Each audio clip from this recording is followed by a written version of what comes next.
Thank you, Mr. Chairman. Mr. McLean, I think you're 100% correct when the VA needs to go through a top-down look from an outside agency. It doesn't need to be evaluated within anymore. It needs to have an outside look. And what Mr. Michaud said is absolutely correct. The VA could do one thing today. I said this Monday night at the hearing. The years I spent in clinical practice in medicine, I knew who I worked for, and that was the patient. That was the center of why I was there. If I didn't have patients to see, I had no reason to be in an office. And if you ask anybody on a VA campus who they work for, they'll say the VA. The answer should be we work for veterans. That should be the answer. And that's a simple change in philosophy that changes. I don't have any reason to be at this VA if they're not veterans there for me to care for. So I think you could do that one thing. And I think the top-down approach, I think you're spot on. And I think several things were brought up. Just interestingly, Mr. McLean, you mentioned at a CBOC that you ran that the VA had 4 to 5 personnel to help, ancillary people to help. In our office, and I practiced for 31 years, it's about 3 people. And you can even get more efficient the bigger you get. You don't need another scheduler. If you add another doctor, you need another medical assistant. You may need another lab person, whatever. But you get much more efficient. Typically, it's 3 to 1, and sometimes even a little less if you're very good at it. And we were very good at it and very efficient. The incentives that the VA has, and Doctor, you mentioned this about consults. I said this Monday night. This is really simple. We had almost 100%, 95% of our consults that we saw kept their appointment. Why? Because if I missed that appointment, that's a slot that wasn't filled. I didn't have any revenue, so we made sure that we contacted that patient over and over to be sure that they kept their appointment and came in, and almost all of them did.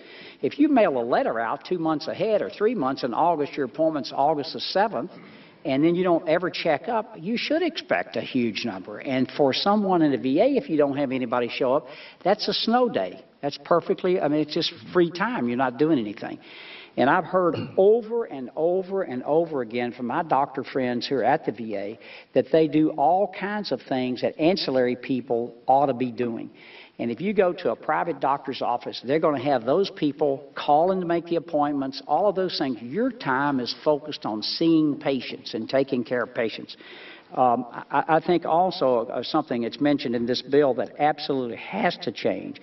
There's no way on this earth that a veteran can go get a letter and do all of this and then go to my office and me do 1-800-HOLD. That's what it's going to be, and you're going to spend an hour and a half trying to get somebody in my office. The doctors are not going to see them. We can't afford to waste our time doing that. If we able to see the patient, we ought to be able to do the care. So that's something, Mr. Chairman, when we go to conference, has to be changed. This will be a waste of time. I certainly don't mind the sunset. I think many laws ought to be sunsetted and relooked at after that length of time. I certainly appreciate your all's frank testimony. It's refreshing to hear someone from the outside not tell us how great everything is on the inside, and we find out it's really a disaster on the inside. And also, Mr. Collard, you mentioned something that I totally agree with. There are many hardworking, good, dedicated people working at VAs today. They're seeing veterans, taking great care of them. But there's a culture there that does need to be changed. And I certainly, I'm going to stop and let you make any comments you want to.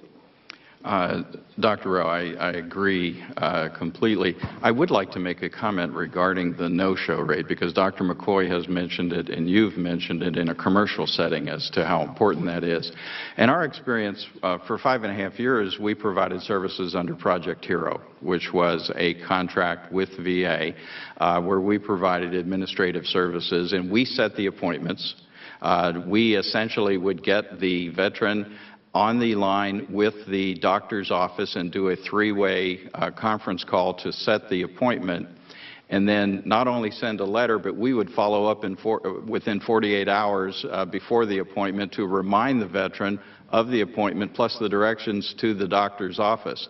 Our no-show rate in Project Hero was less than 5%. Same as ours.